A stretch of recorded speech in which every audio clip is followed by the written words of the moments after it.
Muy buenas, bienvenidos otra vez, bienvenidos a Contando Historias.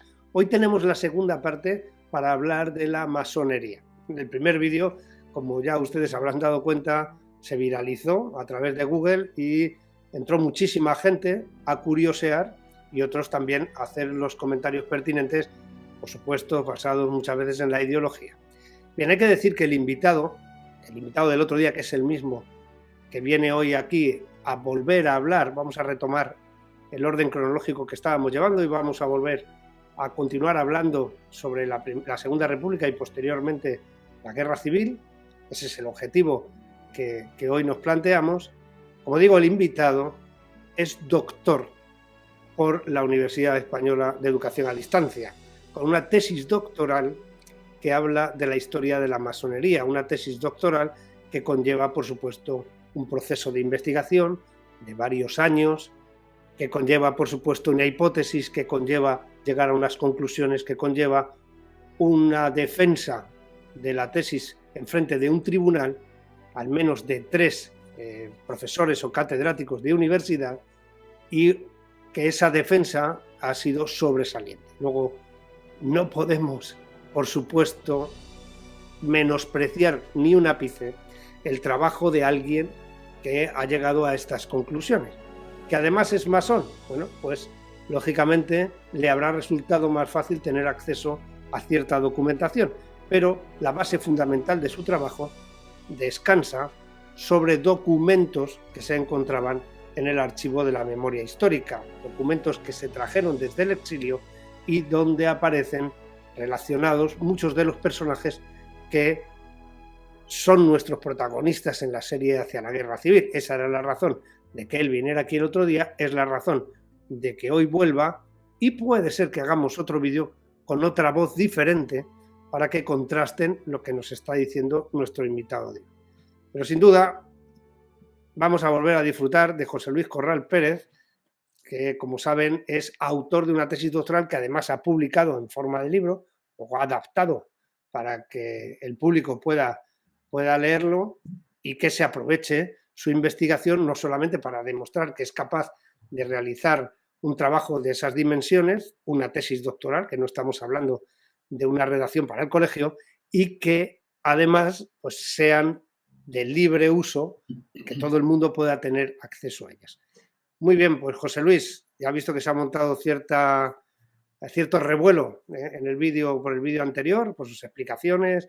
Nos quedan unos puntos, hemos recogido unas cuantas preguntas y usted sabe más o menos qué es lo que queda por explicar, pero si le parece vamos a continuar en el orden cronológico que llevábamos y hablamos de la Segunda República, porque la tocamos casi a vuela pluma, nos quedábamos sin tiempo, así que hoy creo que es bueno comenzar con la Segunda República Española.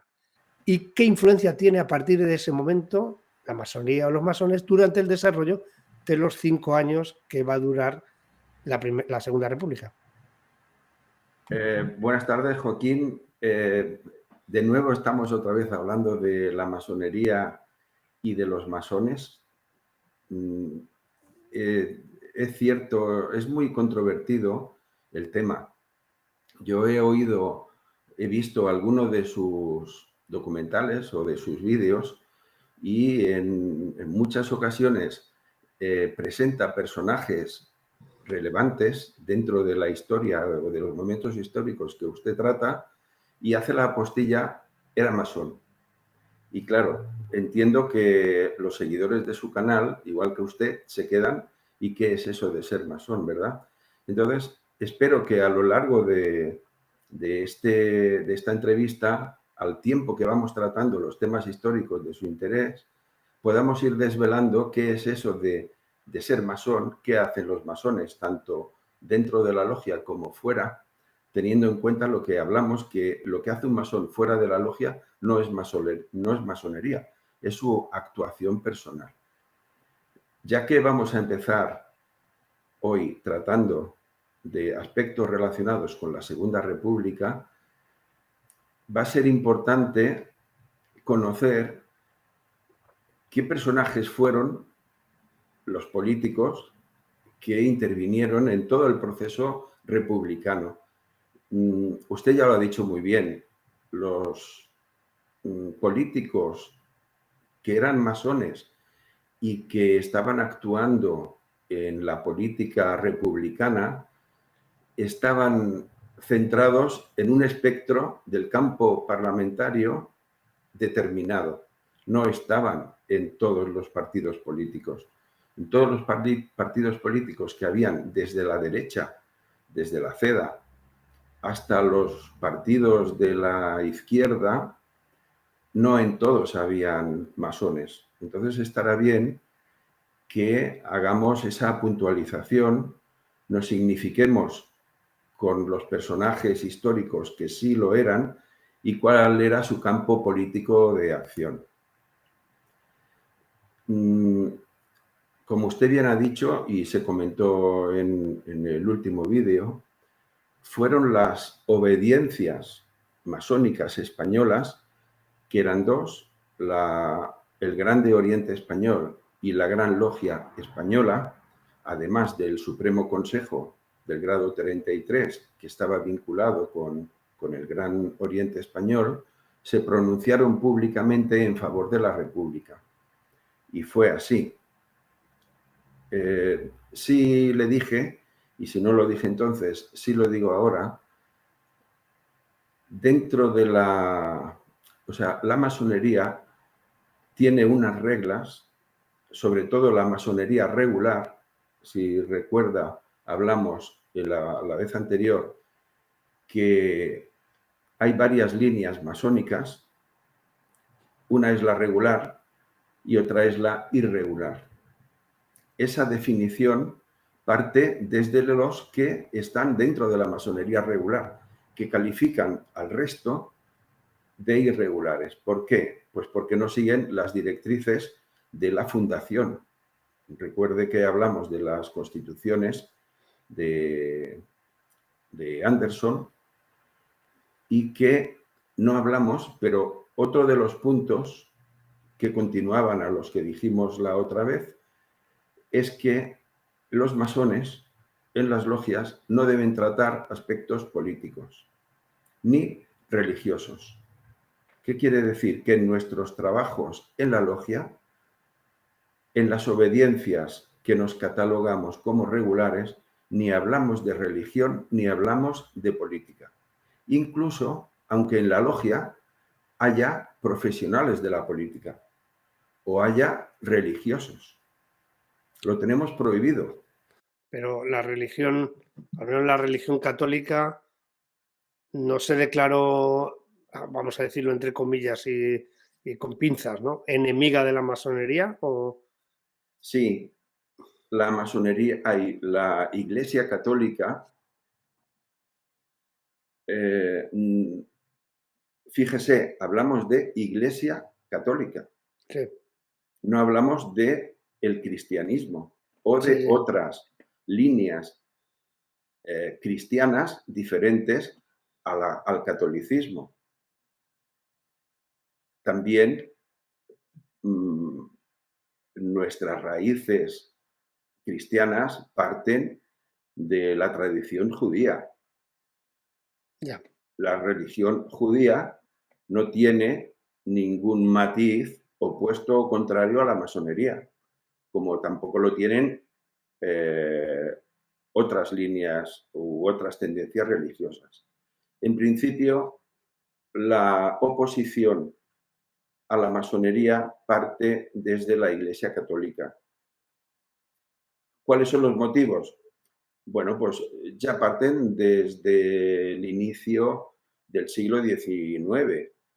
La Iglesia Católica tenía un estatus determinado, generalmente en España, también en Italia, también en Francia, en los países del área mediterránea, que es donde el catolicismo está más implantado. Entonces, la llegada del liberalismo, de las ideas que partieron de la Revolución Francesa, eran opuestos al sostenimiento del estatus que tenía la Iglesia, con lo cual eso supone un contratiempo. La llegada de la República suponía otra vez el cuestionamiento del poder que tenía la Iglesia en la sociedad española. Pues todos sabemos que habían propuestas republicanas para hacerse con el control, o si no con el control, convertir la enseñanza en obligatoria y en laica, Sí. y quitar la prerrogativa que tenía la Iglesia Católica de liderar la enseñanza en el país. De la misma manera, las propuestas republicanas estaban por sustituir el poder de la Iglesia por el poder del Estado. Entonces, eso supone, evidentemente, para la Iglesia un contratiempo y tratan de evitarlo. Cuando hace usted una asociación, lo digo porque es una asociación que luego se da durante la dictadura, judeo-masónico. Por eso, porque no el sionismo, sino la religión judía, digamos que no era en contraria en absoluto a la masonería. Yo entiendo que no. Claro, yo pienso que eso es un eslogan o es una campaña de marketing de aquellos tiempos, y de siempre el catolicismo ha tenido sus revanchas contra o opuestas al judaísmo, y esto ya viene de etapas bíblicas. Hay personas a día de hoy que les nombras el judaísmo o los fariseos y se echan las manos a la cabeza. ¿Entiende? Pues todavía eso se viene arrastrando, ya no, pero seguro que en el siglo XIX eso ocurría, y a principios del siglo XX. Lo más preocupante, que eso ya no, porque es anecdótico, es que se vincula a la masonería con el comunismo. No hay más opuesto. Bueno, hay muchas cosas que son opuestas. Una de ellas es marxistas, comunistas y masones. Ya, bueno, de hecho, usted comentó en el vídeo anterior de esos 470, que muchos son de los partidos proletarios, bueno, sobre todo del Partido Socialista Obrero Español, y lógicamente de esos más de 100 socialistas en las Cortes, imagino que muy pocos de ellos, solamente los intelectuales, Fernando de los Ríos, etcétera, eran los masones, ¿no? El resto, entiendo que ni Indalecio Prieto, ni Francisco Largo Caballero, Saborit, etcétera, pertenecían a la masonería, sino que la mayoría de los masones de las Cortes eran los que venían de los partidos republicanos, tanto de izquierda como de derechas, ¿no? Bueno, el Partido Socialista en aquel tiempo era muy amplio, incluso sabemos que habían tendencias. Largo Caballero era de los más izquierdistas o de los más radicales del Partido Socialista. Había una tendencia que podríamos decir intermedia, que era la que protagonizaba Indalecio Prieto, y una tendencia más o menos confrontadora o menos radical, que era la de Julián Besteiro. Entonces, en el Partido Socialista habían masones, y los dos que ha citado usted, Fernando de los Ríos y Jiménez de Asúa. Bueno, pues en el Partido Socialista habían masones, sobre todo de los que no eran radicales, puesto que ya sabemos que la parte radical del Partido Socialista protagonizó en el periodo de la República algunas revueltas incomprensibles, porque iban contra el mismo espíritu de la República.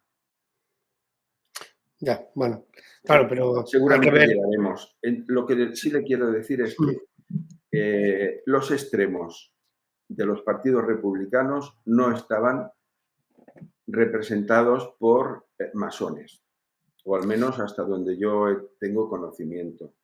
Ahí podemos hacer, si le parece, porque la misma diferenciación que hacían ellos en esa época, que es partidos republicanos y partidos proletarios. Y en los partidos proletarios está el PSOE, el Partido Comunista, están también los anarquistas, aunque no eran un partido todavía en esa época. Y dentro de los republicanos tenemos Acción Republicana, de Manuel Azaña, la derecha liberal republicana, de Niceto Alcalá Zamora con Miguel Maura, teníamos los radicales, tanto los radicales a secas como los del Partido Republicano Radical Socialista, los republicanos federalistas. Al principio hay una atomización de los partidos republicanos, incluidos Esquerra Republicana de Cataluña, y esos se consideraban republicanos. Y el resto, sí, aunque lógicamente per se son republicanos, sobre la base de que no quieren una monarquía, pero no estaban dentro de ese grupo porque ese grupo se consideraba burgués, ya fuera pequeña burguesía o alta burguesía. Sí. Y el grupo de los proletarios, lógicamente, estamos todavía en un momento en que la lucha de clases es importante, ¿no? Entonces, por eso le decía que Jiménez de Asúa o Fernando de los Ríos, aun siendo del Partido Socialista Obrero Español, están en un nivel distinto, son catedráticos de universidad, son grandes profesionales, uno de Derecho y Fernando de los Ríos es además humanista, vienen todos de la escuela moderna, vienen todos del krausismo, son gente que ha tenido otra evolución, también un poco la tenía Julián Besteiro, y luego están ya los que están más apegados al proletariado, que ya tienen ideas revolucionarias de que la república era un paso intermedio, ¿no? Yo creo que eso está en el marxismo de la época de la Segunda República, considerar que la república era un paso intermedio para llegar a la revolución y llegar, por supuesto, a la dictadura del proletariado, que era el primer objetivo de Francisco Largo Caballero. Entonces,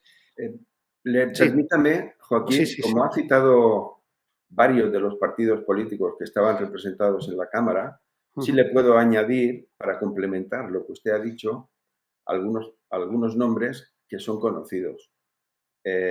Si hablamos de Acción Republicana y luego Izquierda Republicana, pues ahí tenemos representados a Augusto García, José Giral y al propio Azaña, aunque recordemos que hablamos del paso de Azaña por la masonería, se limitó exclusivamente al día de su iniciación, luego nunca más volvió a aparecer por la logia y se trató de una maniobra política principalmente llevada a cabo por Augusto García. García, que era en el 36, luego hablaremos de él, que era ministro de Estado y que además era uno de los hombres fuertes dentro del gobierno del Frente Popular, el del 36.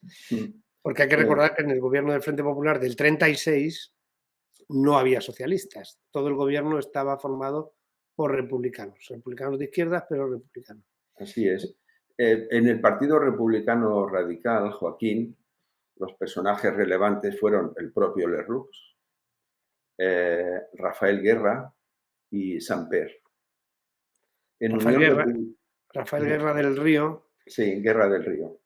Samper, que fue presidente también del Consejo de Ministros, justo anterior a la época de octubre del 34. De hecho, con su crisis es cuando entra posteriormente la CEDA en el gobierno. O sea, que es un personaje muy importante.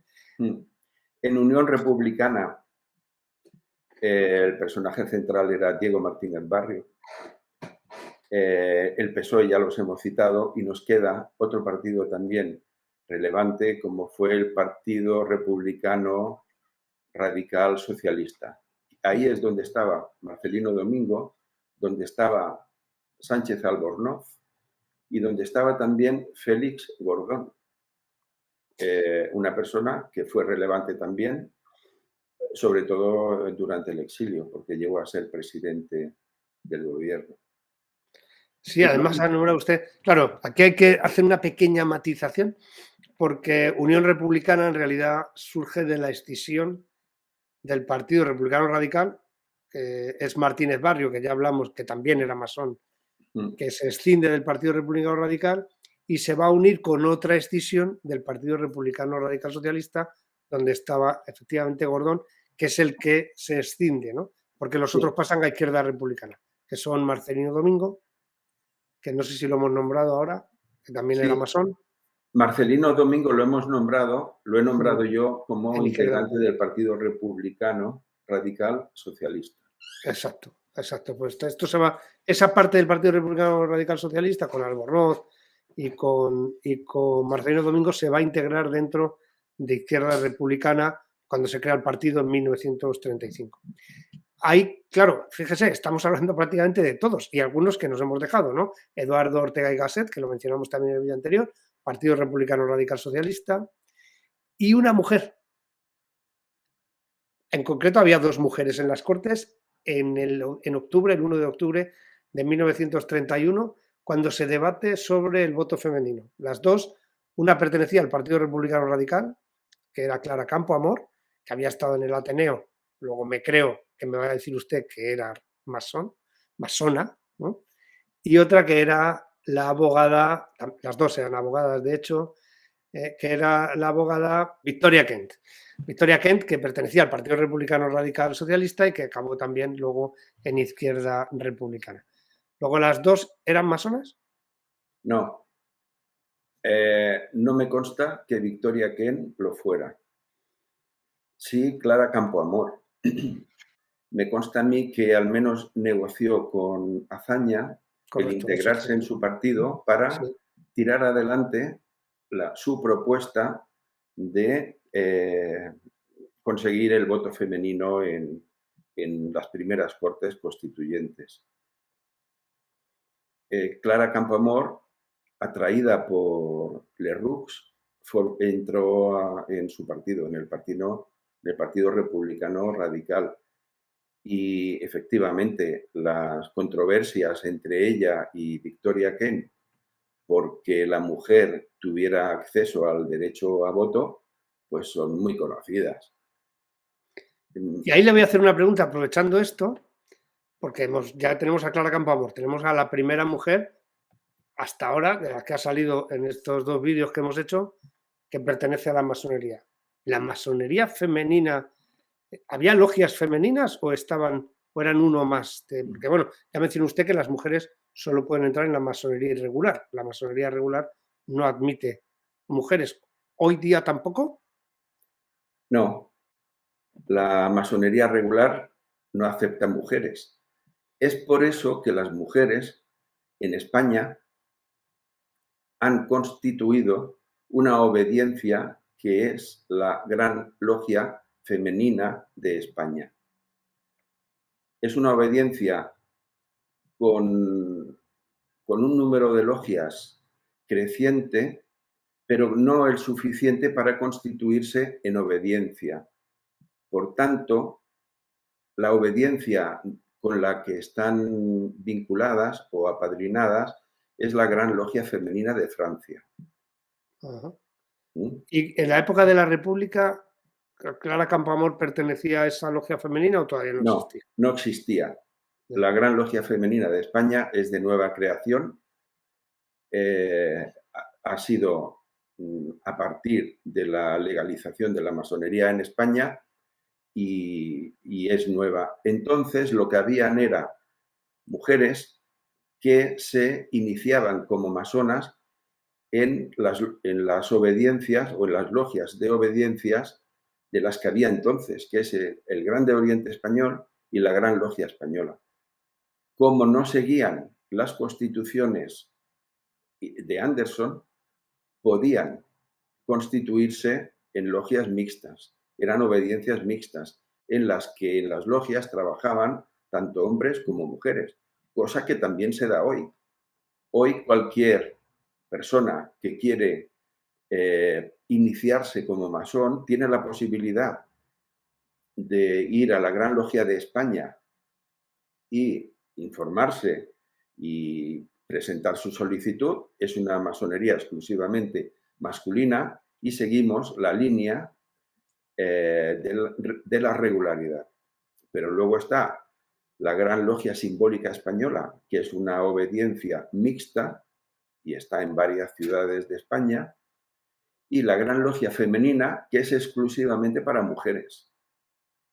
Con lo cual, cualquier persona de España que quiera ser masón puede acudir a alguna de las obediencias que hay en España y solicitar su ingreso. Es más, yo invitaría tanto a los que son curiosos y quieren conocer sobre la masonería, o invito también a los detractores de la masonería a que se dirijan a una de las obediencias que hay en su ciudad y que pida información, que no se dejen llevar por las especulaciones que aparecen en Internet o en determinadas publicaciones o en determinados autores, y que por ellos mismos acudan, llamen a la puerta, que se la van a abrir y los van a recibir. ¿Qué mejor manera que ir al sitio que tanta polémica genera? Creo que es usted el primero que hace captación de la masonería en un canal de YouTube. Bueno, Bueno, no es mi intención, solo que ya que me ha dado la oportunidad, en la sí, sí. medida que podamos cortar con el imaginario colectivo, estará bien para que todos vivamos a gusto y vivamos en paz.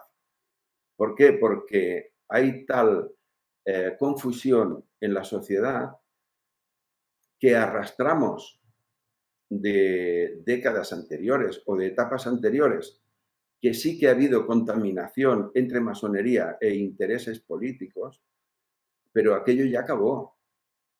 A partir de 1978, que se crea la Constitución que nos está rigiendo y que estamos en un régimen de libertades y democrático, la masonería es exclusivamente un espacio donde las personas pueden enriquecerse humanamente, cívicamente, intelectualmente y espiritualmente. No es más que eso.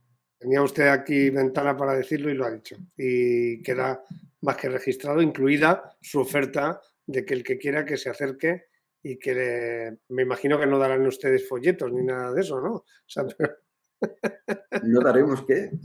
folletos o Ah, trípticos de información, ni van casa por casa como los testigos de Jehová. no, Bueno, pero tenemos, Joaquín, sí, todas las obediencias que hay en España, imagine que somos 5 o 6, todas tienen su página web. ya, Es lo sé público. porque estuve husmeando bastante, como ya sabrá usted, hecho cargo para intentar traer a alguno de ustedes a que explicara estas cosas, ¿no? Porque lógicamente a nosotros nos interesa el aspecto histórico, no el aspecto actual, pero sí que es bueno que usted comente que hoy día no se comen a nadie, o al menos esa no es la intención, ¿no? Así que, bueno, pues si le parece vamos a continuar con, porque esta parte femenina, yo tenía una pregunta en mente, antes de que se me vaya santo al cielo, ya sabe usted que no llevo guión ni nada apuntado, pero no puedo evitar de hacer la pregunta de qué mujeres había antes de Clara Campoamor, si tiene usted constancia de qué mujeres había, qué mujeres estaban en algunas de esas logias mixtas de la obediencia irregular o de las obediencias irregulares en España. Si recuerda, hablamos de que los periodos de la restauración, tanto de Alfonso XII como de Alfonso XIII, la masonería no estuvo perseguida. Entonces, hubo mujeres que se aproximaron a las logias. ¿Qué perfil tenían? O eran hijas de masones o eran mujeres con inquietudes culturales o intelectuales. Le puedo citar, por ejemplo, a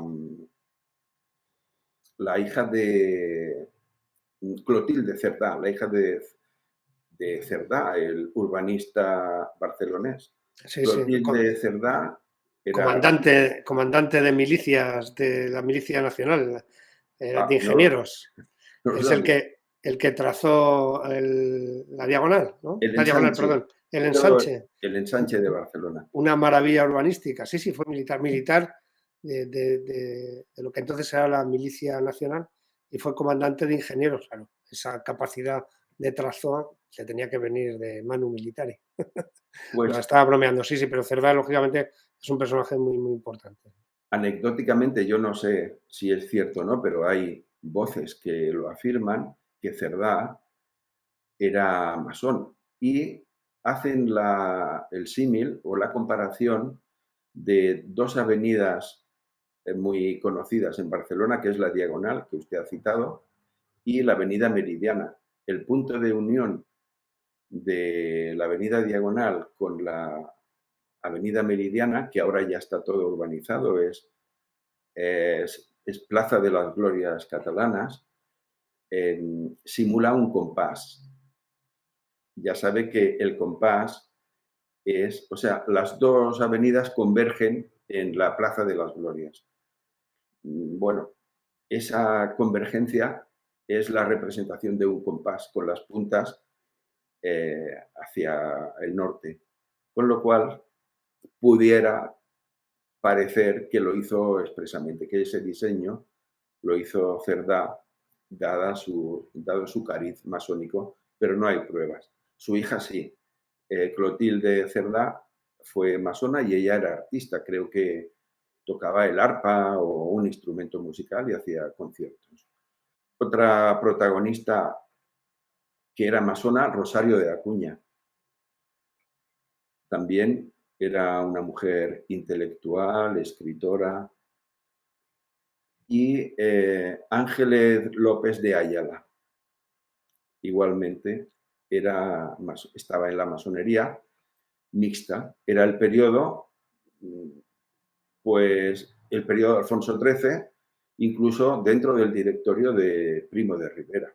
Estas tres, y luego la más característica es la figura de Clara Campoamor, que es conocido el interés que tuvo y el éxito en conseguir que la mujer tuviera voto en las Cortes, con la polémica en que los partidos de izquierda o Victoria Kent defendía que no era el momento todavía que el voto femenino tuviera eficacia o que tuviera protagonismo, pues por las posibilidades que había de dirigirse hacia la derecha. Esa es la idea con la que Victoria Kent lo trataba de impedirlo.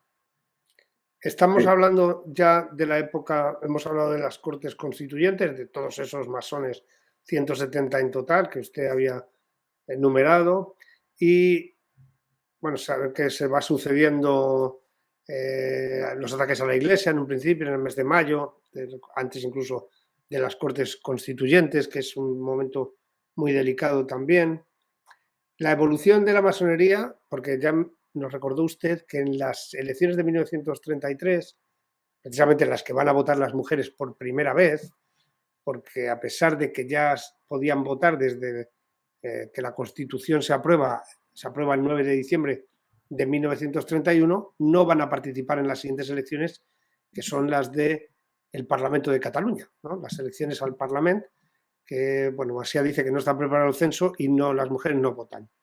Pero sí que lo harán en octubre de 1933 en las elecciones a las Cortes, las primeras elecciones a Cortes, porque las anteriores fueron constituyentes, donde va a ganar un partido no republicano, la CEDA, o una coalición, mejor dicho, la coalición de derechas.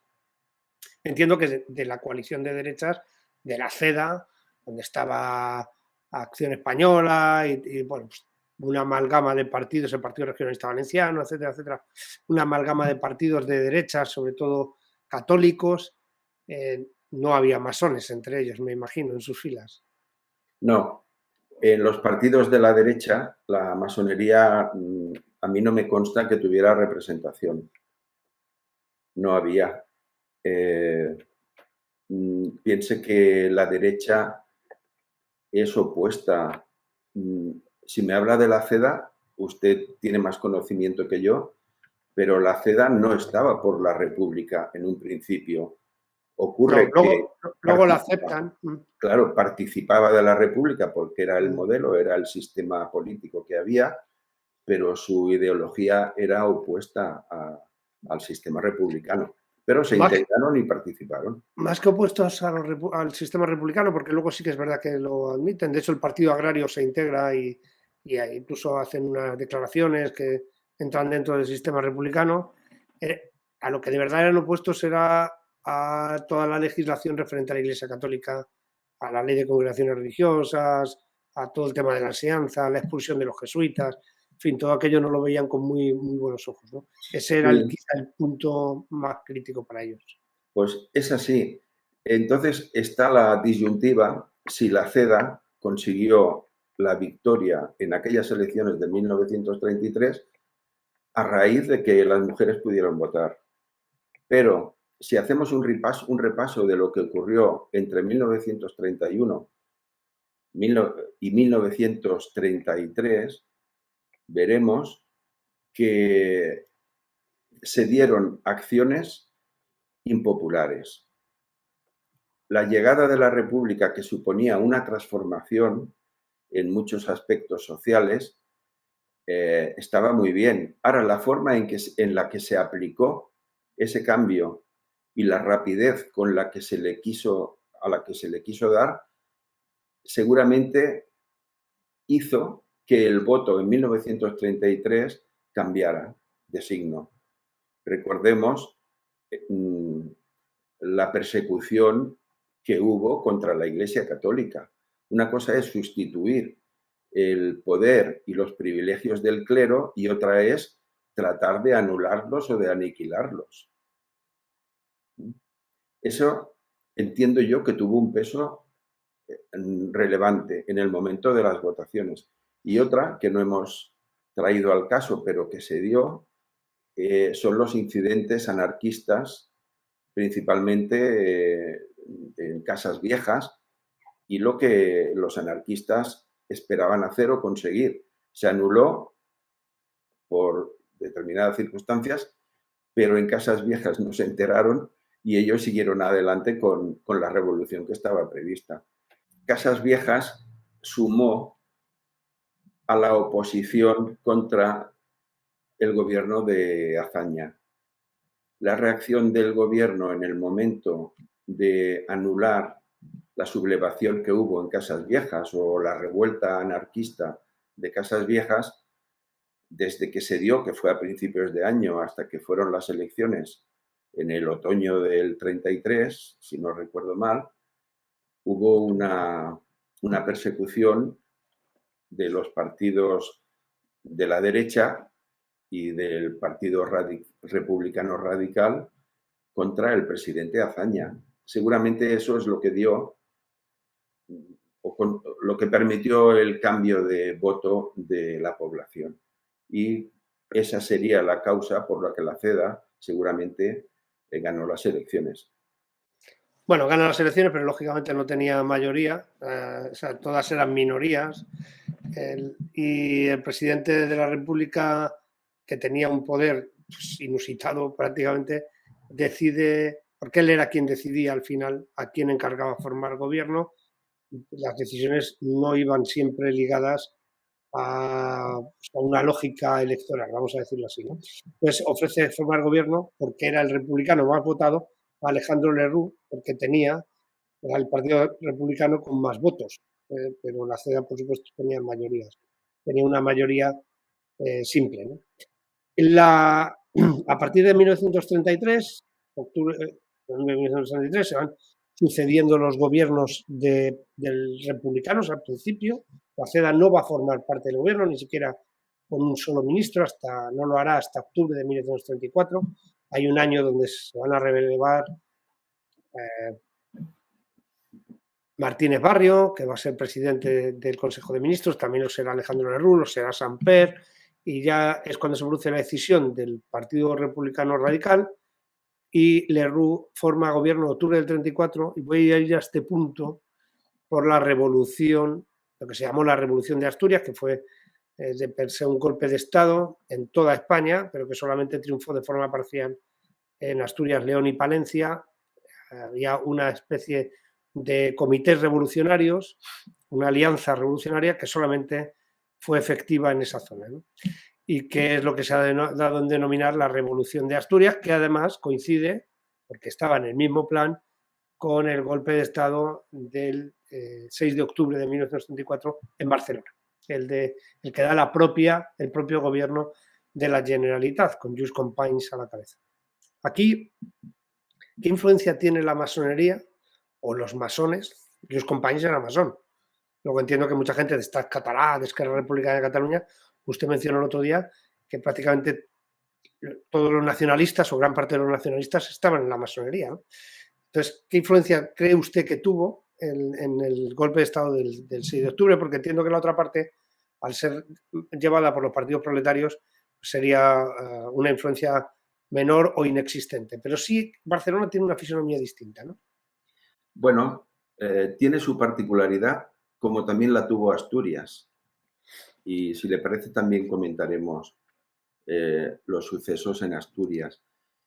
Lo que se dio en Cataluña a partir del 6 de octubre no fue consecuencia de que los líderes de entonces fueran masones. El hecho de que fueran masones es circunstancial. Efectivamente, el presidente entonces de la Generalitat era Companys. El presidente del Parlamento era Joan Casanovas, que también era masón. Josep Irla, que en el exilio tras la muerte de Companys fue presidente el sucesor en la presidencia de la Generalitat, entonces también era un miembro del equipo de gobierno.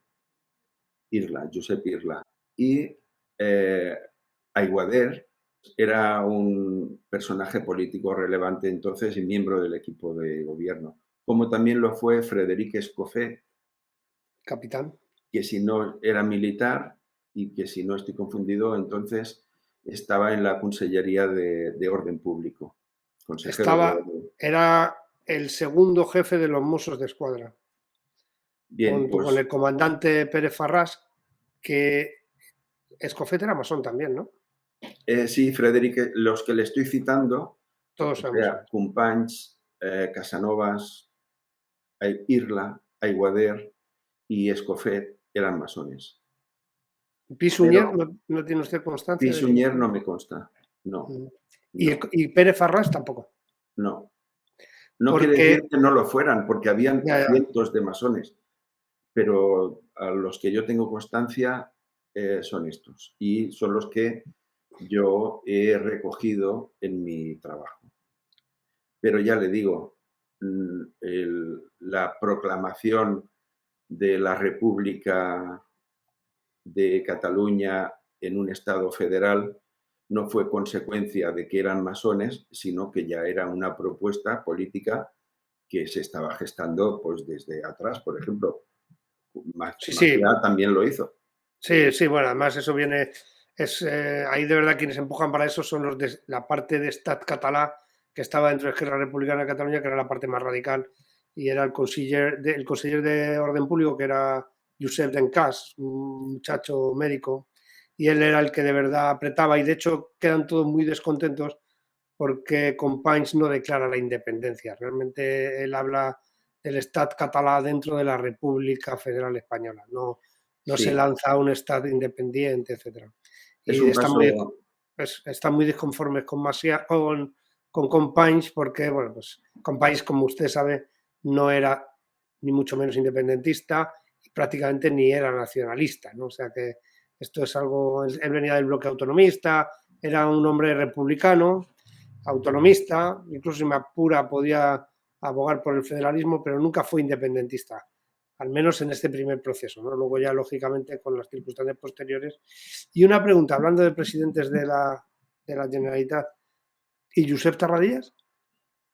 No, Josep Tarradellas fue quien sucedió a Josep Irla en Francia, en el Sí. exilio, cuando este murió. Josep Tarradellas no era masón.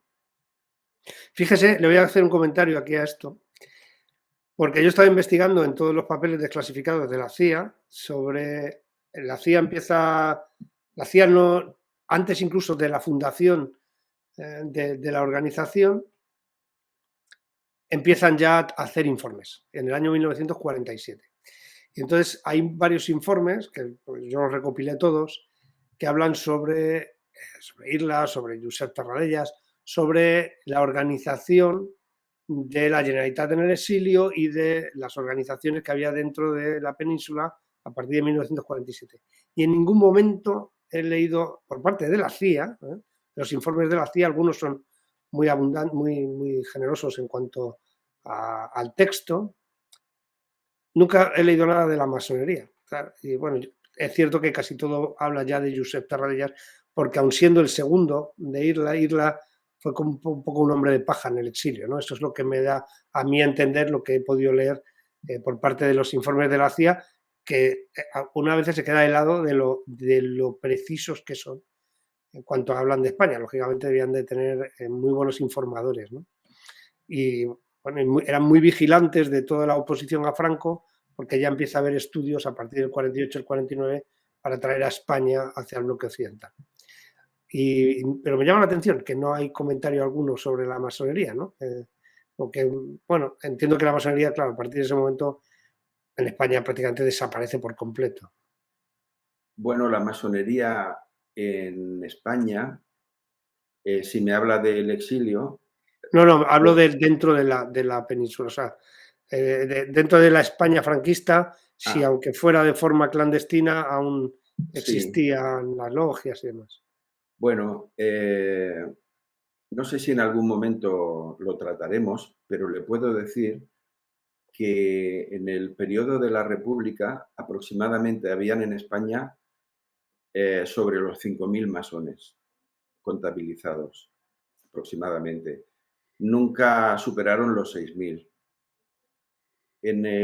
A partir de la guerra, perdón, a partir del fin de la guerra, los que pudieron pasar la frontera, según las contabilizaciones que se han hecho en los diferentes campos de refugiados, en los albergues que se construyeron por parte de la masonería francesa para alojarlos, y los que estuvieron alojados en domicilios particulares, yo lo que tengo contabilizado son unos 2.500 aproximadamente, con lo cual los otros 2.500 quedaron en España.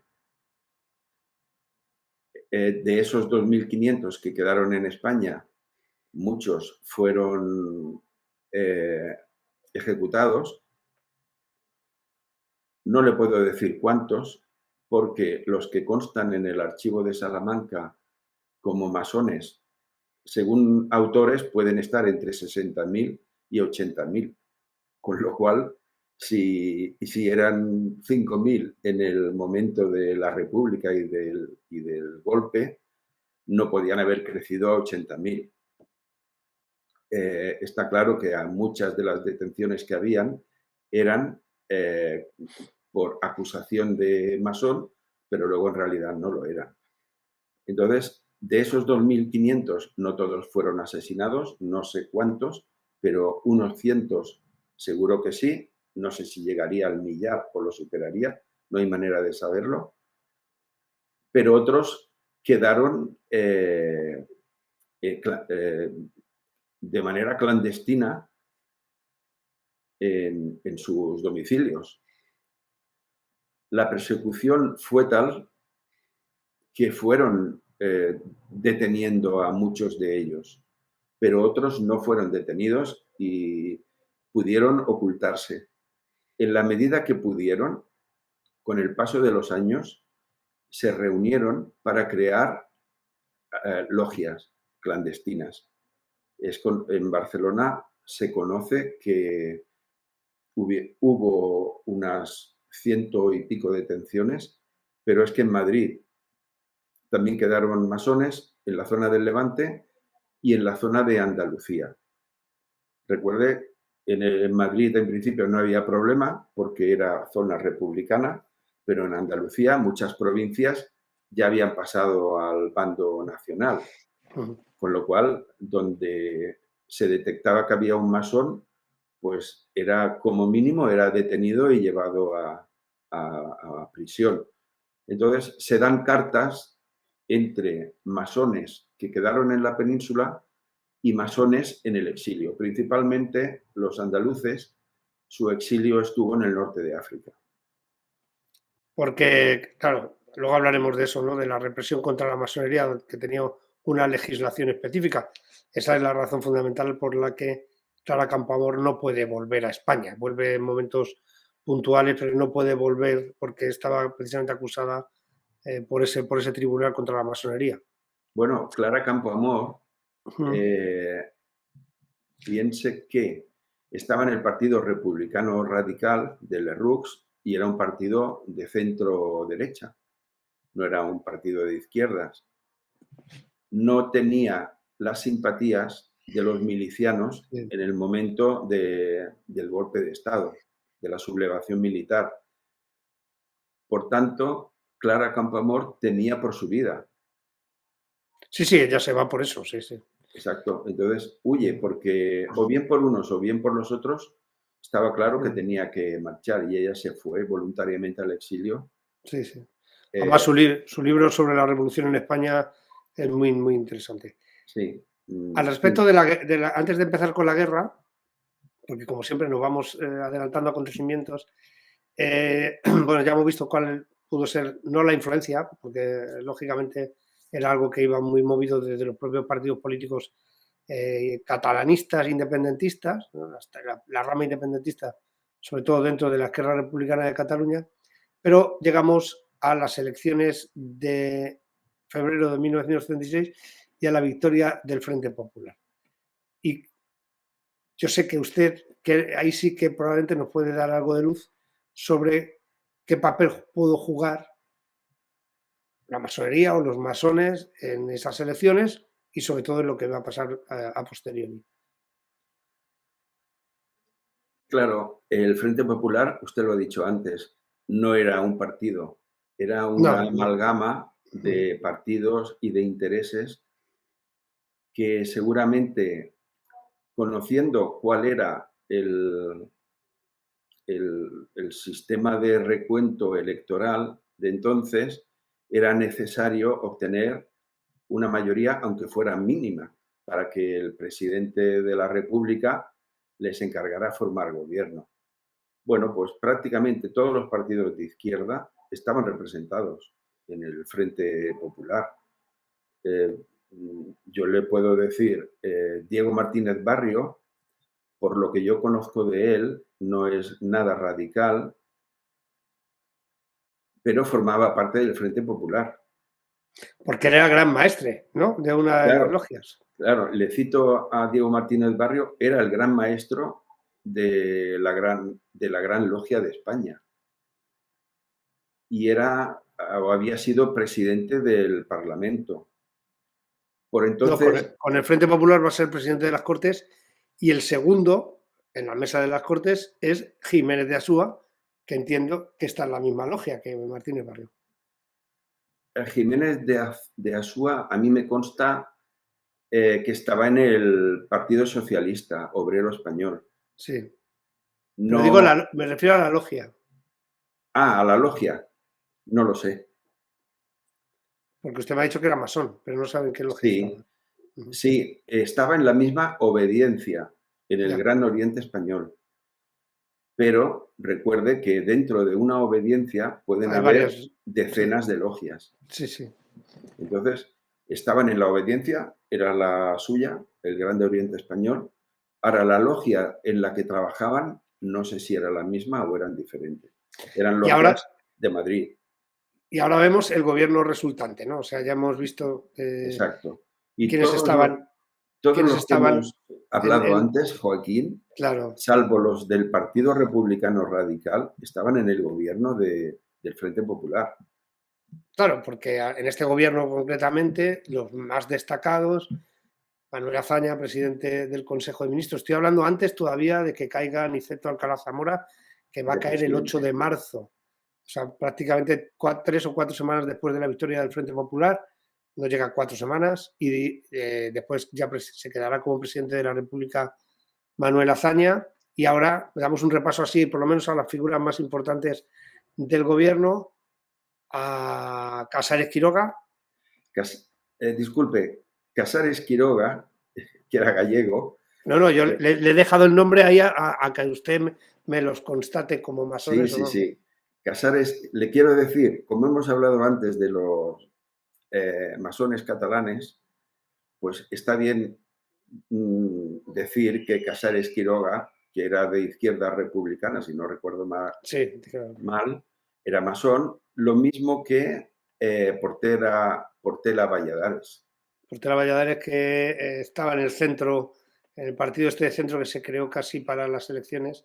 Venía del Partido Republicano Radical y pasó a un partido de centro que, si no recuerdo mal, lo creó él mismo, fue el promotor. Sí, sí, bueno, él casi en coalición o en contubernio con el propio presidente de la República, con Niceto Alcalá Zamora. O sea, y entonces ya tenemos uno que es Casares Quiroga, Santiago Casares Quiroga, Sí. que va a ser el presidente del Consejo de Ministros y ministro de la Guerra. Es dos figuras fundamentales en este momento, lógicamente, dos figuras en un solo hombre. Él venía también de la izquierda gallega, pero que recala en izquierda republicana.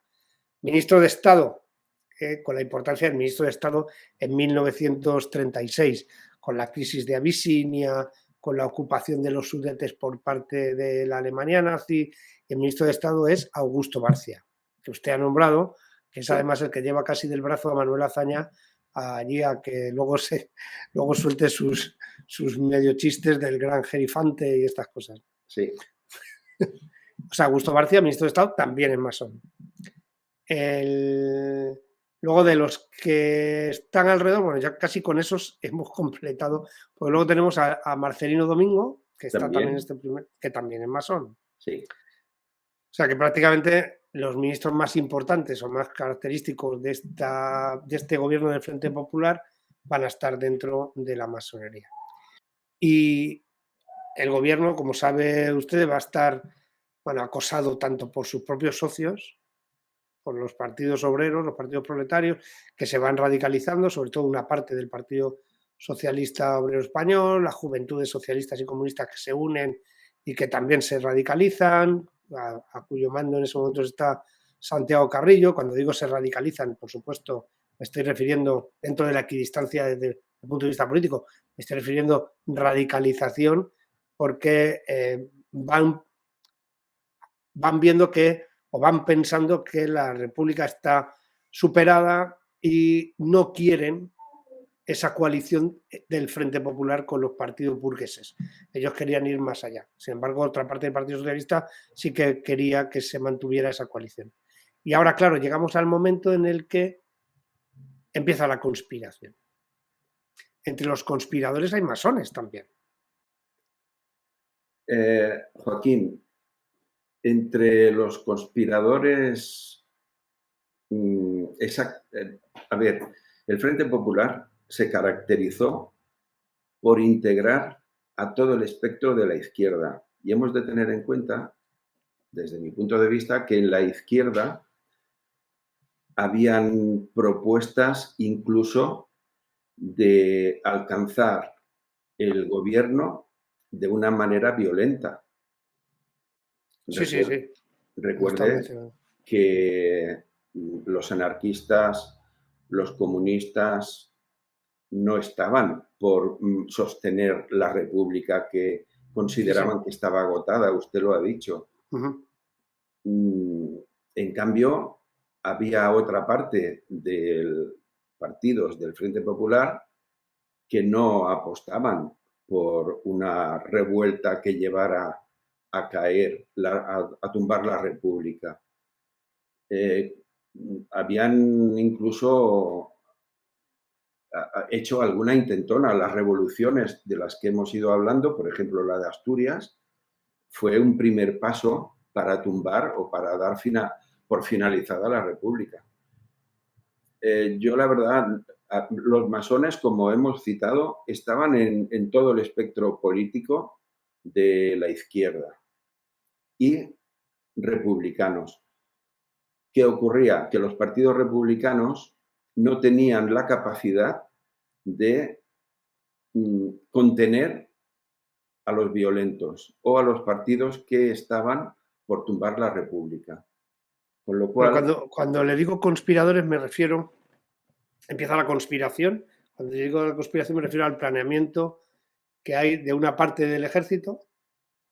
Algunos de ellos están retirados, otros están en la reserva, otros han sido desplazados de los puestos de mayor responsabilidad dentro del ejército y ahora mismo, como Franco y Godet, se encuentran en las islas.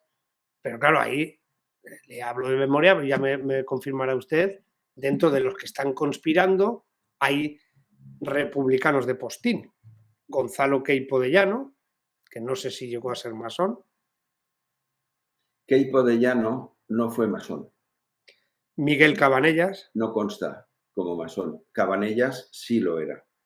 Miguel Cabanellas, que va a ser el presidente de la Junta de Generales. O sea, que en principio, muchas veces cuando se habla del mes de septiembre o del mes de julio, de agosto, y hablan del franquismo, pues que no había franquismo todavía, porque Franco no va a asumir todos los poderes, además que va a ser de una forma muy específica, hasta que se le ceden por parte de la Junta de Generales, y el primer presidente es el más antiguo, que es Miguel Cabanellas, que además era el único que era jefe de una división orgánica, el único de los que se subleva. ¿Emilio Mola llegó a ser masón? No.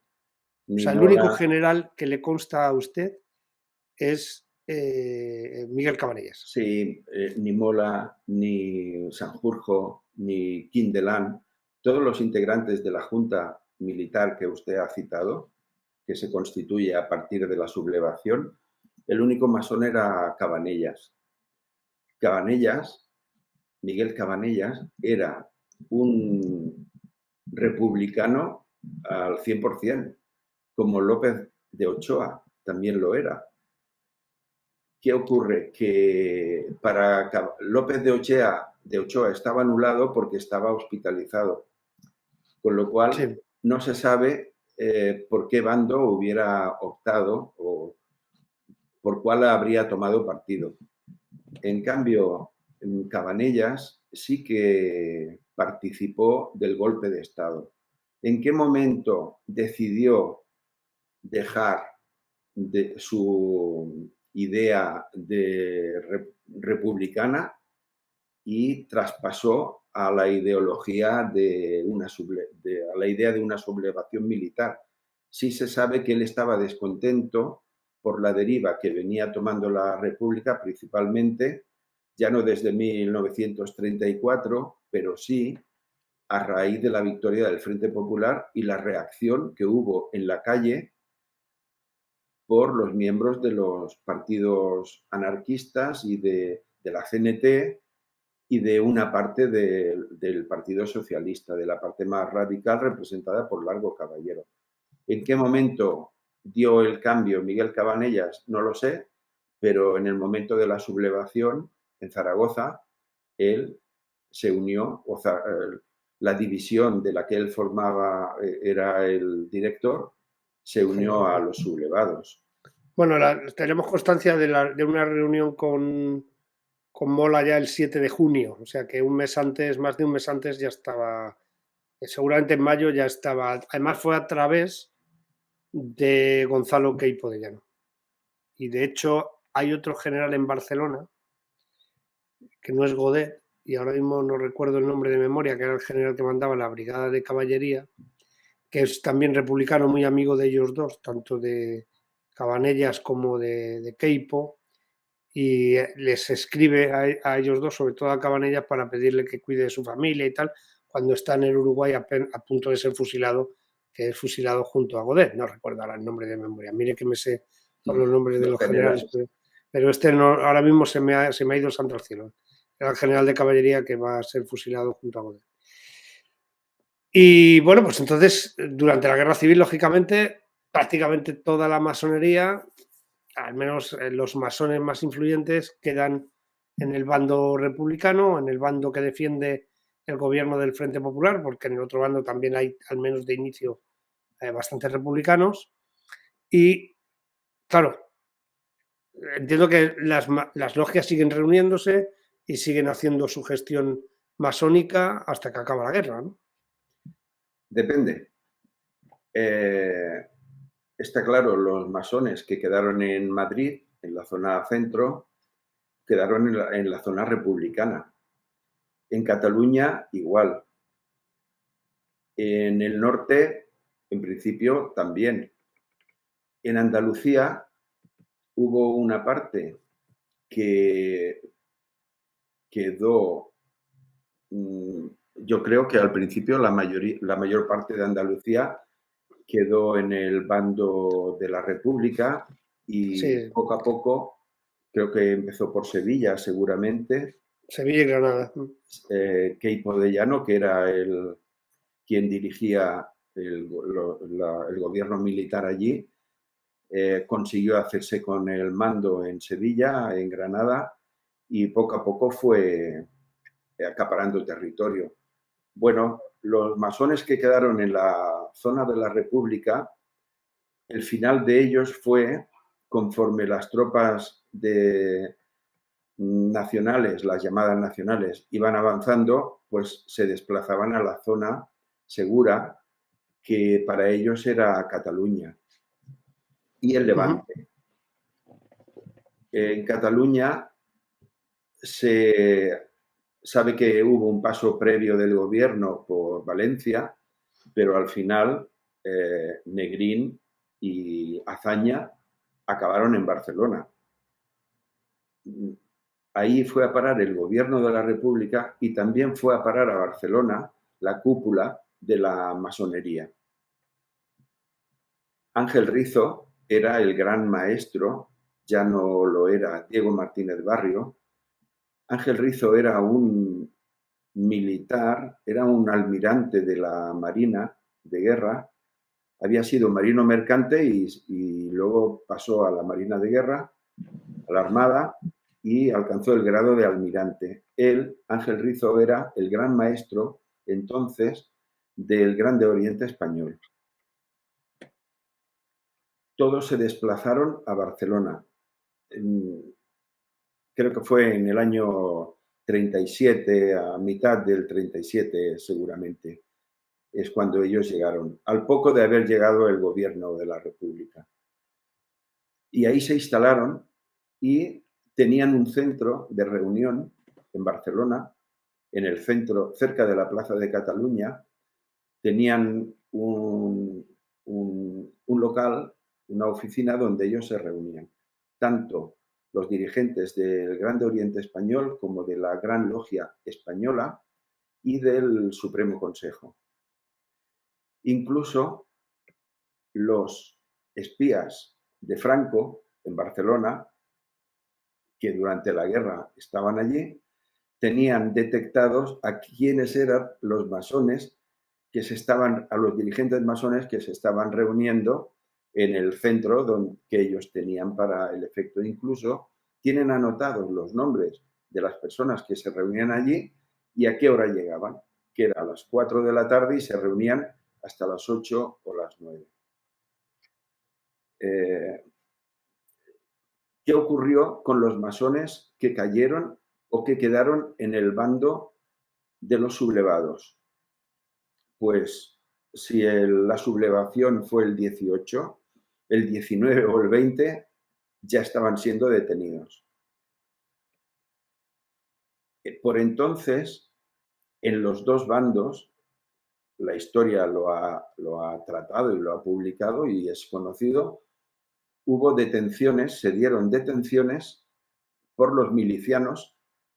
En el bando republicano eran los milicianos de los sindicatos, principalmente los que apresaban a los que consideraban que eran sus enemigos, y en la zona de los sublevados, en principio mayoritariamente eran miembros de la Falange o simpatizantes del régimen que se iba a instaurar, los que detenían. Entonces, de entre todos los detenidos, principalmente se buscaban a masones. Los masones que fueron detenidos en ese periodo eran directamente fusilados, como otros tanto que no lo eran. Lo mismo que ocurrió en el bando republicano con los que los milicianos capturaban por considerarlos enemigos. Fueron, no lo sé, pues un par de meses, seguramente, desde julio hasta septiembre. Usted ha citado antes la Junta Militar que presidía Cabanellas. Creo que la reunión que tuvieron para nombrar a un director de la guerra fue en el mes de septiembre, que fue en Salamanca, si no recuerdo mal.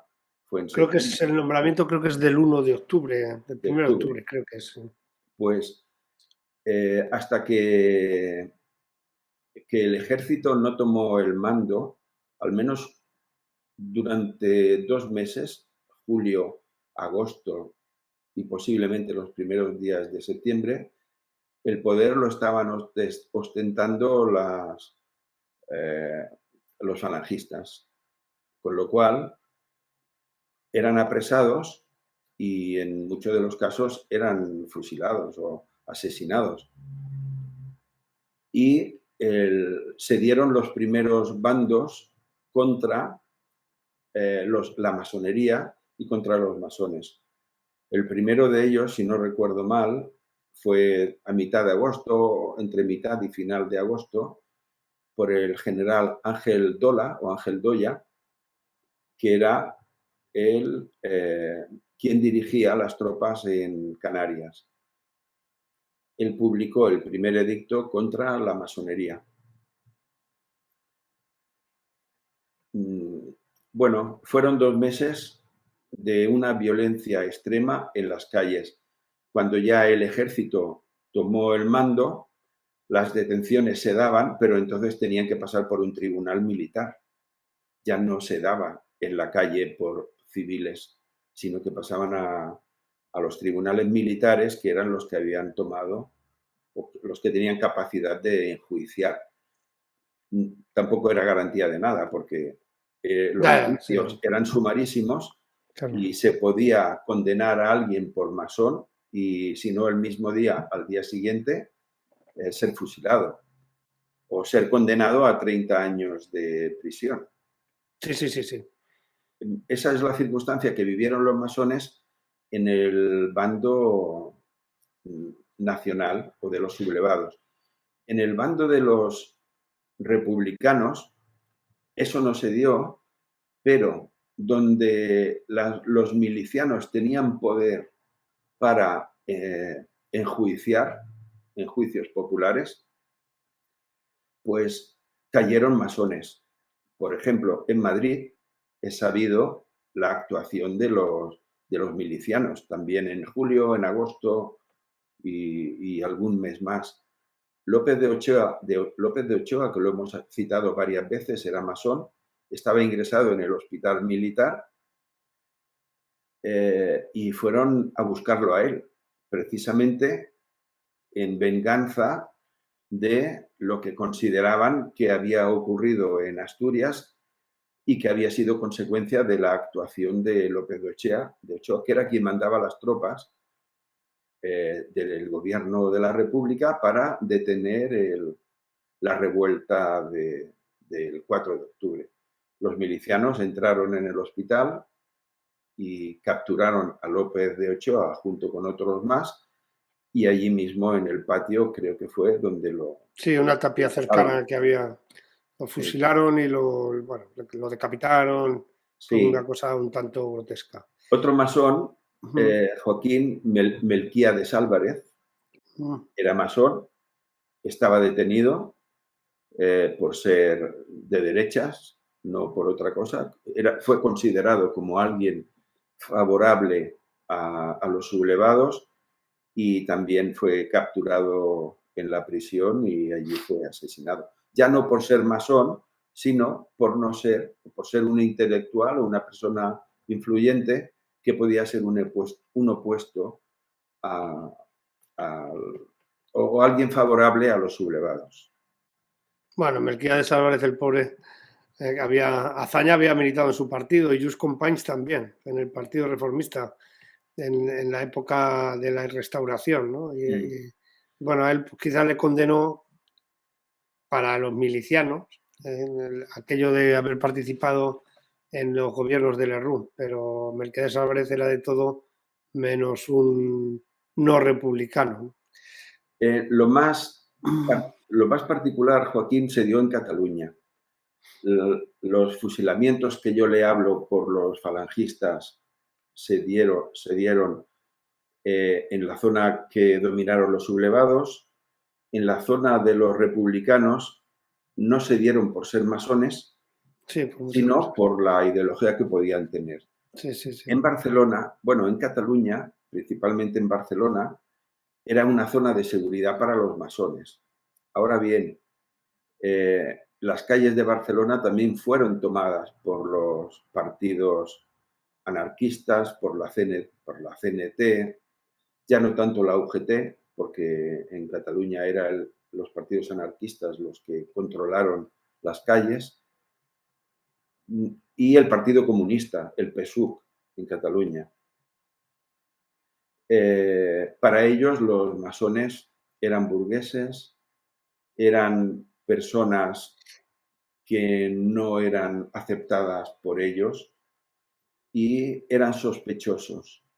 Y más si además tenían ideología separatista o anti-española. O Sí, sea que además se unieron a los... Bueno, es que en Barcelona la represión, yo creo que ahora se han cambiado un poco el relato, ¿no? Pero la represión en Barcelona, en número y en porcentaje de muertos, es muy parecida a la de Madrid. Me refiero a la represión del bando republicano, por parte, por supuesto, de las milicias. Estamos hablando de 8.400 muertos y la represión del bando nacional, una vez toman Cataluña, no llega a 4.000. Y yo he llegado a leer que hubo un genocidio por parte del bando nacional. Quiero decir que, poniendo las cifras sobre la mesa, hay un 60% más de represaliados durante los 3 años de la guerra, los 3 años y pico de la guerra, que las milicias están descontroladas, y que después de la toma de Barcelona y la, bueno, pues la represión posterior, ¿no? Es al contrario que pasa en Andalucía, donde el número, el porcentaje en la Andalucía guipuzcoana es tremendo, o sea, en cuanto a número de muertos provocados por el bando nacional, pero concretamente Barcelona y Madrid, no tanto como Valencia, pero, o sea, perdón, más que en Valencia incluso, Barcelona y Madrid son donde las milicias desarrollan su acción, vamos a decir, más represora, ¿no? En Andalucía, por ejemplo, hay el Centro Documental de la Memoria Histórica recoge todos los juicios sumarísimos y todas las muertes que hubo, tanto en un bando como en el otro. Hay listados.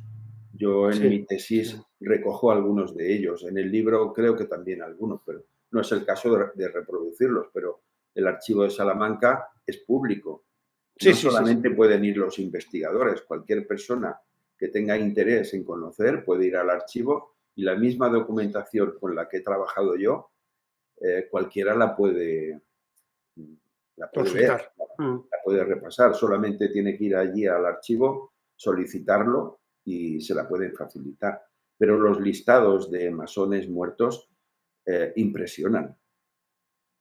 Son impresionantes. ¿Qué ocurrió? Bueno, dígame. No sé cómo vamos de tiempo.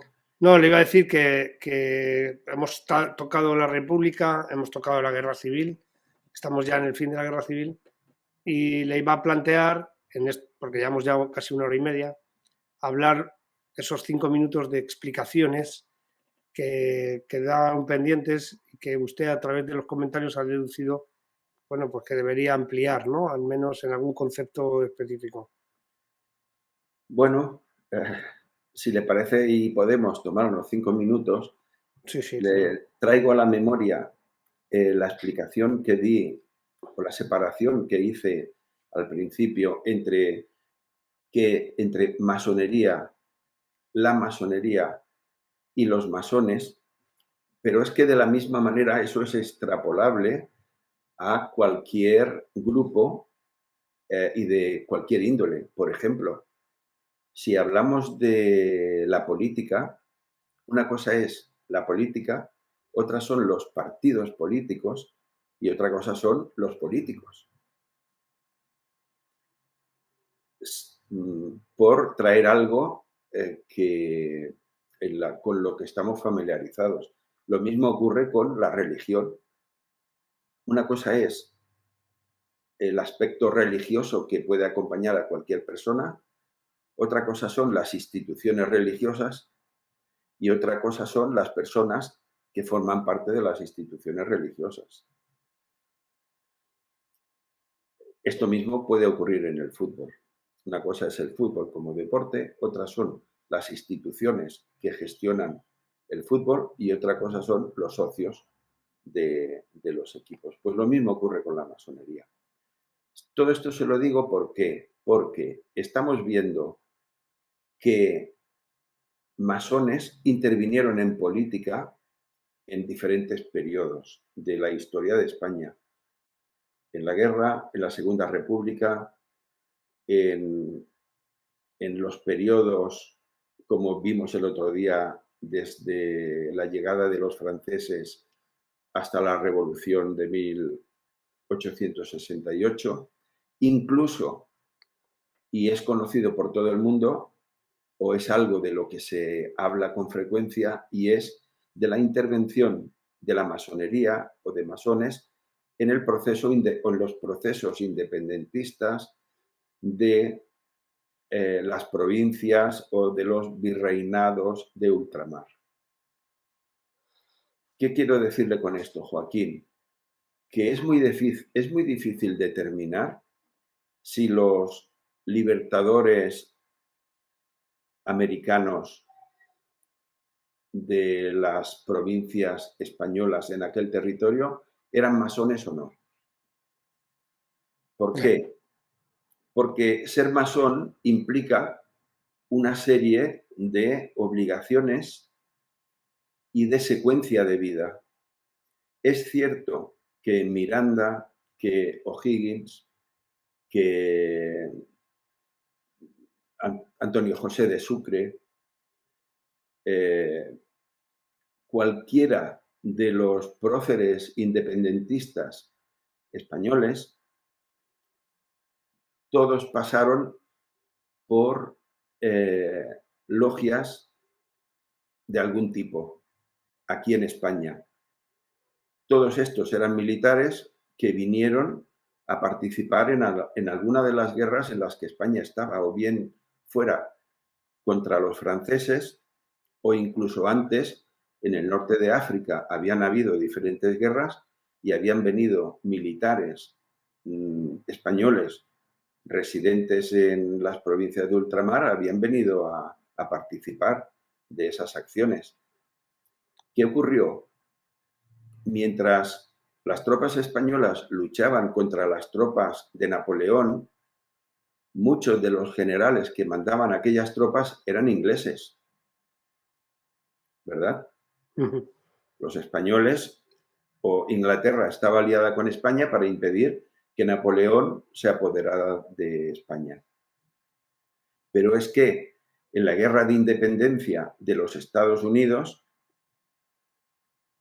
tropas españolas, junto con tropas francesas, lucharon contra las tropas inglesas. Entonces, una cosa es la geopolítica, los intereses de los estados o de los países, y otra cosa es la masonería. No se puede decir, desde mi punto de vista, que la masonería participó como tal en todo esto. Es muy complejo, es otro tema que no es al caso. Pero sí, pero bueno, déjeme romper una lanza contra los que defienden, romper una lanza por los que defienden la influencia de la masonería en los estados, cuando en el estado republicano, y lo acabamos de ver aquí, en el gobierno del Frente Popular, el gobierno que surge de febrero de 1936, el presidente del Consejo de Ministros, el presidente de la República, es cierto, como dice usted, era masón por un tema más propagandístico que por otra cosa. Pero el presidente del Consejo de Ministros era masón. El ministro de la Guerra, que era el mismo presidente del Consejo de Ministros, también era masón. El ministro de Estado era masón. El hombre más próximo, de los más próximos a Manuel Azaña, era masón. Claro, ¿cómo no va a pensar uno que no hay una influencia de la masonería cuando en el Estado, cuando el gobierno del Estado tiene en sus cabezas pues, miembros de la masonería, e incluso en las propias Cortes, el presidente de las Cortes, el segundo en la mesa de las Cortes, que era Jiménez de Asúa, el presidente que era Martínez Barrio, también son masones. Pues lógico sí. Pensar que, claro, que algo se diría en las logias que tuvieran que ver con el gobierno y con las alianzas del Frente Popular o lo que fuera, ¿no? Digo yo, No es vamos. que sea, Joaquín, no es que sea lógico pensar, es que lo hemos afirmado nosotros. Claro, Sí, efectivamente, sí, sí. lo hemos dicho. Y además, la obediencia en la que estaban era el Grande Oriente Español. Sí, sí. Tenían su logia y su logia pertenecía a una obediencia. A lo que yo me refiero es que hay ciertas dudas, si pudiéramos indagar, es que los militares españoles que se aliaron con Inglaterra para promover la independencia de las provincias de ultramar, podrían haber estado influenciados por los criollos. Bueno, está claro. En eso estamos de Y, acuerdo, ¿no? claro, y para que un masón tenga toda su secuencia, debe pertenecer a una logia y esa logia debe ser reconocida por una obediencia. Si no, un grupo de 7 o 10 amigos pueden constituir una logia en un local y denominarse masones. Entonces, habría que saber a qué obediencia pertenecían las logias en las que estos masones estaban integrados Ya. y qué obediencia es la que les estaba dirigiendo. Claro, para eso habría que hacer una investigación. Yo hasta ahora todavía no he conseguido determinar a aquellos militares que estaban en sus logias cuál era la obediencia en la que estaban integrados. A eso me refería, pero al proceso independentista, Sí, no sí, sí. a lo que hemos venido hablando nosotros, porque ya hemos reconocido que la historia es la historia y todos estos líderes políticos estaban integrados en la masonería y en logias conocidas y en obediencias conocidas. Es lo que quería aclarar o, bueno, explicar y luego, en consecuencia, pues cada uno puede... Puede opinar lo que quiera. Correcto. Bueno, pues yo creo que aquí es el momento de ir diciendo adiós. Para mí, las más de 3 horas que hemos estado juntos estos 2 días, pues creo que he sacado muchas cosas en conclusión. Creo que hemos aprendido mucho sobre lo que es la masonería, lo que fue, lo que ha sido y lo que es. Y que bueno, que hoy día evidentemente no tiene nada que ver con lo que supuso, sobre todo en el periodo republicano, sobre todo también en las revoluciones liberales españolas, que precisamente usted mencionó los militares liberales del principio del siglo XIX, de sus inicios de la España liberal, pertenecían a la masonería, que después también va a tener mucha influencia durante la época de la Restauración, donde no va a estar prohibida, y sobre todo en la época de la Segunda República y en la conspiración anterior, ¿no? Cuando se trata de derrocar al régimen de Miguel Primo de Rivera. Creo que hemos podido hacer un repaso general de memoria en muchas ocasiones, pero usted tiene claro quién es y quién no, o quién formaba parte y quién no de la masonería, también la influencia de esta en el gobierno, en el último gobierno del Frente Popular, desde los más altos niveles, tanto en el Parlamento como en el propio gobierno. Y yo creo que nos hemos llevado un repaso también muy importante de los conceptos, de lo que es la masonería, de qué es la obediencia, de qué son las logias, del triángulo masónico, de todo lo que está dentro del masón, de ese triángulo, de los tres segmentos que conforman el triángulo, masonería, masón, etcétera. Yo creo que con eso nos tenemos que dar más que satisfechos, ¿no? Es cierto que ha habido mucho ruido en el otro vídeo. El ruido a veces, bueno, pues es solo ruido. Otras veces, lógicamente, es gente que conoce el tema y que está interesada en opinar, y las opiniones todas son respetables, todas, siempre que se hagan desde el respeto, por supuesto. La masonería nos hemos dado cuenta que tiene muy mala fama, muy mala fama, sobre todo en ciertos espectros ideológicos. Eso no creo que a nadie se nos escapa. Y yo, de todas formas, a don José Luis, pues le agradezco su tiempo, porque 3 horas, más de 3 horas, es mucho tiempo que lo saca usted de su tiempo libre Le agradezco también que haya hecho una tesis doctoral sobre la masonería desde que viene de alguien que está dentro de la masonería, porque igual que de la historia militar, pues ser militar tiene un valor extra, porque entiendes muchas cosas de la propia organización en sí. Lógicamente ser masón tiene que ser un valor extra, porque usted entiende muchas cosas de la propia organización en sí, mucho más que los que siempre lo han visto desde el exterior, ¿no? Así que, pues doblemente le vuelvo a agradecer el habernos dado parte de su conocimiento, incluso ha llegado a hacer captación de las logias masónicas. No, no. Le rectifico, he invitado, Sí, sí, bueno, eso es no, para captación. nada O sea, captar, no lo hacemos, pero he invitado, sí. hay un día al año que hacemos una jornada de puertas abiertas. Ah, sí, o Sí, sea, sí, tienen sí, ustedes jornada de puertas abiertas. sí. En Barcelona se le llama la Noche de los Museos. Ah, Ocurre que con el COVID se detuvo y creo que todavía no se ha podido volver a reimplantar. Pero durante años, un día al año, nosotros abríamos nuestra sede, los templos estaban abiertos y la gente que quería podía entrar y habían diferentes grupos de masones en nuestros diferentes espacios. La gente se podía mover por nuestras instalaciones, ver, observar, preguntar. Incluso de allí salió algún afiliado. y de esto está en las páginas web de las logias. Entiendo que En, está esta información del día yo le hablo de la Gran Logia de España. Sí, sí. Yo invito, no hago ninguna captación, invito a quien tenga Sí, hombre, interés en conocer o en saber sobre la masonería que visite la página web de la obediencia. Y claro. si tienes, y si continúa siguiendo con el interés, si sigue teniendo interés, pues que concerte una entrevista o una visita.